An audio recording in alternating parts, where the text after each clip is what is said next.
Hi guys, so I thought I'd do a quick video today on a supplement that many of you might not have even heard of, and it's a supplement called L-Carnitine.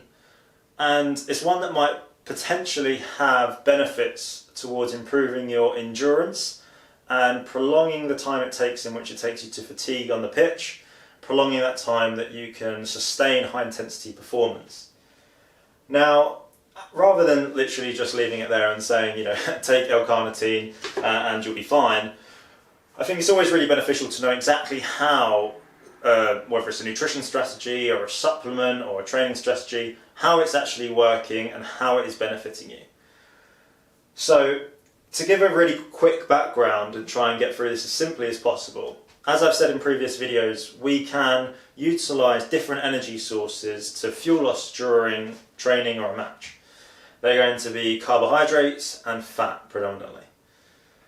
Now, during higher intensity exercise, the more we're going to be reliant on carbohydrate stores to fuel us. Basically, during things such as sprinting, we're going to be exclusively using carbohydrates as an energy source. So one of the primary recommendations we give before a match to make sure that we're able to sustain high intensities for long periods is to increase the amount of carbohydrate stores we have available within muscle tissue, usually by increasing our carbohydrate intake in the diet. So when it comes to match day, we have a high amount of carbohydrates available.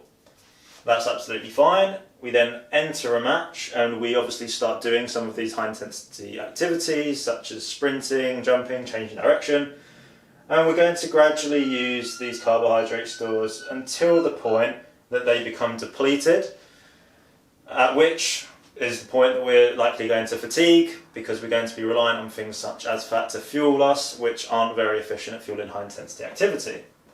So as soon as carbohydrate stores become depleted, we fatigue. Nice and simple. So as a sport nutritionist, I'd look at this graph and I'd say, right, how can we manipulate this through nutrition, through supplementation, to benefit you as an athlete? What things can we do? Well, obviously something that we can do is to increase carbohydrate intake before a game, because the higher up these stores are, obviously the more we're going to prolong the time it takes to reach fatigue, right? But it's not the only way that we can actually manipulate this graph.